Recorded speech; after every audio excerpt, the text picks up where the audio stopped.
नमस्कार। सनातन संस्कार पीठ में मैं उमेश तिवारी आपका स्वागत करता हूँ। पूज्य राम सुखदास जी महाराज ने कहा है कि हमारे सनातन वैदिक सिद्धांत में भक्त लोग मूर्ति का पूजन नहीं करते, प्रत्युत परमात्मा का ही पूजन करते हैं।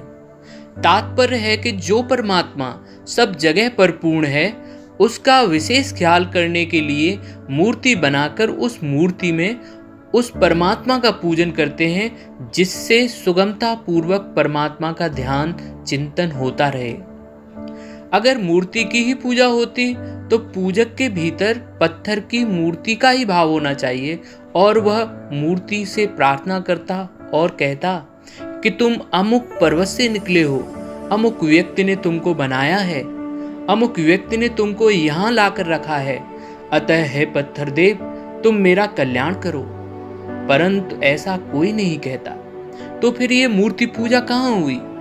अतः भक्त लोग मूर्ति की पूजा नहीं करते, किंतु मूर्ति में भगवान की पूजा करते हैं। मूर्ति भाव मिटाकर भगवत भाव उत्पन्न करते हैं। इस प्रकार मूर्ति में भगवान का पूजन करने से सब जगह भगवत भाव हो जाता है। भगवत पूजन से भगवान की भक्ति का आरंभ होता है। भक्त के सिद्ध हो जाने पर भी भगवत पूजन होता ही रहता है।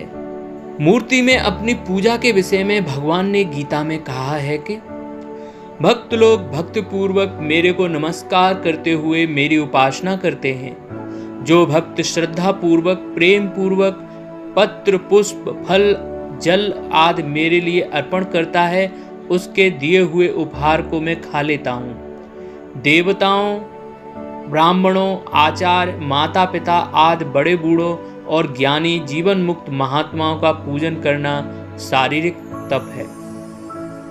भगवान ने जब ये गीता में कहा है तो सोचिए कि अगर सामने मूर्ति नहीं हो तो किसको नमस्कार किया जाए, किसको पत्र पुष्प फल जल आदि चढ़ाए जाएंगे और किसका पूजन किया जाएगा। इससे यही सिद्ध होता है कि गीता में मूर्ति पूजा की बात आई है। इसी तरह गाय, तुलसी, पीपल, ब्राह्मण, तत्व, जीवन मुक्त, गिरिराज, गोवर्धन, गंगा, यमुना आदि का पूजन भी भगवत पूजन है। इनका पूजन करने से सब जगह परमात्मा है, यह बात सुगमता से अनुभव में आ जाती है। अतः सब जगह परमात्मा का अनुभव करने में गाय आदि का पूजन बहुत सहायक है। कारण कि पूजा करने वाले ने सब जगह परमात्मा है ऐसा मानना तो शुरू कर दिया, परंतु जो किसी का भी पूजन नहीं करता, केवल बातें ही बनाता है, उसको सब जगह परमात्मा है इसका अनुभव नहीं होगा। तात्पर्य है कि मूर्ति में भगवान का पूजन करना कल्याण का श्रेय का साधन है। भगवत पूजन को छोड़कर हाड़ मांस की पूजा करना अर्थात अपने शरीर को सुंदर सुंदर गहनों कपड़ों से सजाना, मकान को बढ़िया बनवाना तथा उसे सुंदर सुंदर सामग्री से सजाना, श्रृंगार करना आदि मूर्ति पूजा ही है, जो कि पतन में ले जाने वाली है। भगवान सब जगह परिपूर्ण है ऐसा प्रायः सभी आस्तिक मानते हैं, परंतु वास्तव में ऐसा मानना उन्हीं का है जिन्होंने मूर्ति, वेद, सूर्य, पीपल, तुलसी, गाय आदि में भगवान को मानकर उनका पूजन शुरू कर दिया है। कारण कि जो मूर्ति, वेद, सूर्य आदि में भगवान को मानते हैं, वे स्वतः सब जगह सब प्राणियों में भगवान को मानने लग जाएंगे। जो केवल मूर्ति आदि में ही भगवान को मानते हैं, उनको आरंभिक भक्त कहा गया है, क्योंकि उन्होंने एक जगह भगवान का पूजन शुरू कर दिया, अतः वे भगवान के सम्मुख हो गए। परंतु जो केवल भगवान सब जगह हैं ऐसा कहते हैं, पर उनका कहीं भी आदर भाव, पूज्य भाव, श्रेष्ठ भाव नहीं है, उनको भक्त नहीं कहा गया है, क्योंकि वे भगवान सब जगह हैं ऐसा केवल कहते हैं, मानते नहीं, अतः वे भगवान के सम्मुख नहीं हुए। मूर्ति में भगवान का पूजन श्रद्धा का विषय है, तर्क का विषय नहीं। जिनमें श्रद्धा है उनके सामने भगवान का महत्व प्रकट हो जाता है।